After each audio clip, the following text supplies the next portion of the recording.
Hello everyone, welcome to the Doctorate Compass. আমি doctor Nargis Akter.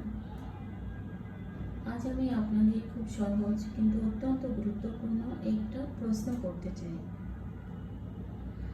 ঝড় বৃষ্টির দিনে আপনি যখন ছাতা মাথায় দিয়ে বের হন, তখন কি আপনি চান যে ছাতার একটা অংশ ভাঙা থাকুক? নিশ্চয়ই না। তাহলে আমাদের জীবনে যেখানে প্রতিনিয়ত খরচ বাড়ছে, ফিনান্সিয়াল আনসার্টেনিটি বাড়ছে, সেখানে আমাদের আয়ের উৎস বা ইনকাম সোর্স মাত্র একটা কেন? ইনফ্লেশন বা দ্রব্যমূল্যের ঊর্ধ্বগতিতে এই যুগে শুধুমাত্র একটা বেতনের উপর বা একটা সিঙ্গেল ইনকাম সোর্সের উপর ভরসা করে বেঁচে থাকাটা কিন্তু এক ধরনের ফিনান্সিয়াল সুইসাইড। আপনি একজন চাকরিজীবী হন বা একজন ব্যবসায়ী হন কিংবা একজন হোম মেকার বা গৃহিণী, আজকের দিনে এক্সট্রা ইনকাম সোর্স তৈরি করাটা কোনো লাক্সারি বা শখ নয়, এটা আপনার বেঁচে থাকার জন্য সবচেয়ে বড় প্রয়োজন। বিশেষ করে আমাদের মা বোনেরা যারা হোম মেকার, তারা অনেকেই এখন ঘরে বসে ছোটোখাটো উদ্যোগ নিচ্ছেন, অনলাইনে বিজনেস করছেন। এটা যেমন আনন্দের, তেমনি এখানে একটা বিশাল বড় অন্ধকারের জায়গা আছে যা নিয়ে কেউ কথা বলে না। আর সেই জায়গাটা হলো বাংলাদেশের আইনি বা প্রাতিষ্ঠানিক আর্থিক নিয়মকানুন, অর্থাৎ ট্যাক্স, ইটিং এবং বিন। আমাদের দেশে একটা ট্রেন্ড দেখা যায়, একজন সাধারণ মানুষ হয়তো একটা হোম লোন, কার লোন কিংবা পার্সোনাল লোন নিতে ব্যাংকে গেলেন। ব্যাংক থেকে তাকে বলা হলো আপনার 18 সার্টিফিকেট লাগবে। তিনি কোনো কিছু না ভেবেই, কোনো এক্সপার্টের পরামর্শ না নিয়ে ইন্টারনেটে গিয়ে একটা 18 তৈরি করে ফেললেন। লোনটা হয়তো তিনি পেলেন, কিংবা কোনো কারণে লোনটা রিজেক্ট হলো। কিন্তু গল্পটা এখানে শেষ নয়, এখান থেকে বিপদটা শুরু হলো। অনেকেই মনে করেন আমার তো ট্যাক্স দেওয়ার মতো ইনকাম নেই, কিংবা আমার তো লোনটাই পাস হয়নি, তাহলে আবার কিসের ট্যাক্স? এখানেই আমাদের সবচেয়ে বড় ভুলটা আমরা করি। বাংলাদেশে আইন অনুযায়ী আপনার যদি একটা ইটিং বা ট্যাক্স পেয়ার আইডেন্টিফিকেশন নাম্বার থাকে, তাহলে আপনার আয় করযোগ্য বা ট্যাক্সেবল হোক বা না হোক, প্রতি বছর সরকারের কাছে ট্যাক্স রিটার্ন জমা দেওয়া বাধ্যতামূলক। আপনি যদি বছরের পর বছর রিটার্ন জমা না দেন, তাহলে আপনার অজান্তেই প্রতিদিনের হিসেবে জরিমানা বা পেনাল্টি জমতে থাকে।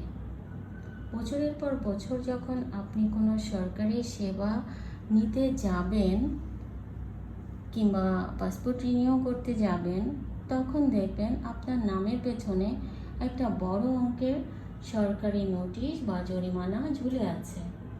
না জানার কারণে এই সাধারণ মানুষগুলো যখন মারাত্মক মেন্টাল এবং ফাইন্যান্সিয়াল হ্যারাসমেন্টের শিকার হন।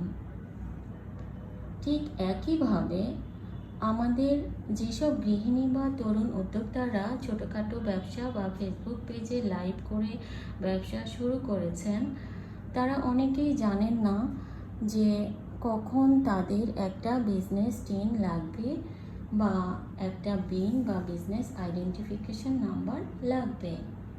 অনেকে মনে করেন ব্যবসা করলেই বুঝি সাথে সাথে বিন সার্টিফিকেট নিয়ে ভ্যাট দেওয়া শুরু করতে হবে। আবার অনেকে বছরের পর বছর ট্রেড লাইসেন্স ছাড়া ব্যবসা করে যান, যা পরবর্তীতে লিগ্যাল নোটিশের কারণ হয়ে দাঁড়ায়। একটি কর্পোরেট প্রতিষ্ঠানে দীর্ঘ 20 বছর ফিনান্সিয়াল গভর্নেন্স এবং স্ট্র্যাটেজিক কমপ্লায়েন্স নিয়ে কাজ করার সুবাদে আমি দেখেছি সঠিক তথ্যের অভাবে কত শত মানুষ তাদের কষ্টার্জিত সঞ্চয় শুধু আইনি জটিলতার কারণে হারিয়ে ফেলেন। লোনের জন্য এলসি খোলা থেকে শুরু করে ব্যাংকিং সিগনেটরি হওয়া, প্রতিটি পদক্ষেপে আপনার একটা ভুল সিগনেচার বা একটা ভুল ডকুমেন্ট আপনার পুরো ক্যারিয়ারকে ঝুঁকিতে ফেলে দিতে পারে। তাই দ্য ডক্টরেট কম্পাস এর এই ফিনান্সিয়াল উইজডম সিরিজে আমি আপনাদের জন্য নিয়ে এসেছি একদম সহজ ভাষায় কমপ্লায়েন্স গাইডলাইন। আমাদের পরবর্তী ভিডিওগুলোতে আমি ধাপে ধাপে আপনাদের সাথে শেয়ার করব। 1. ট্যাক্সের নতুন নিয়ম। এই বছরে বাংলাদেশের ইনকাম ট্যাক্সের নতুন নিয়মে আপনার জন্য কি কি বদল এসেছে। 2. কারা ট্যাক্স দেবেন আর কারা দেবেন না। আপনার আয় ঠিক কত টাকা হলে আপনার রিটার্ন জমা দিতেই হবে, আর কোন পরিস্থিতিতে রিটার্ন জমা না দিলেও চলবে। 3. ঘরে বসে ট্যাক্স রিটার্ন সাবমিট। কোনো দালালের সাহায্য ছাড়া, কোনো অতিরিক্ত টাকা খরচ না করে নিজের মোবাইল বা ল্যাপটপ দিয়ে কিভাবে আপনি সঠিক নিয়মে আপনার ট্যাক্স রিটার্ন ফাইল করবেন। 4. লোন এবং টিনের জটিলতা থেকে মুক্তির উপায়।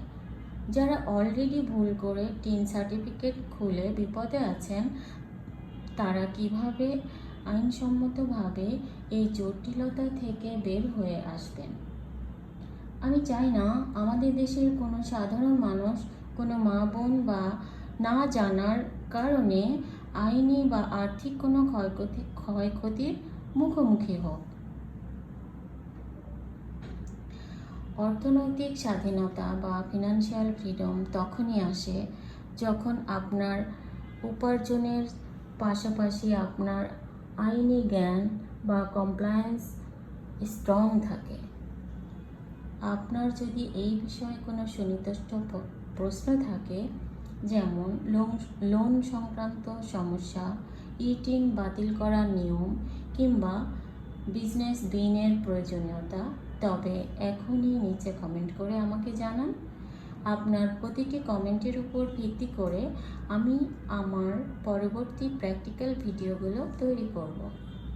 ভিডিওটি ভালো লাগলে এবং আপনার পরিচিত মানুষদের এই অদৃশ্য বিপদ থেকে সচেতন করতে অবশ্যই লাইক এবং শেয়ার করুন। আর হ্যাঁ, আপনার জীবনে সঠিক ডিরেকশন পেতে খুঁজে পেতে সাবস্ক্রাইব করুন দ্য ডক্টরেট কম্পাস। দেখা হচ্ছে পরবর্তী ভিডিওতে।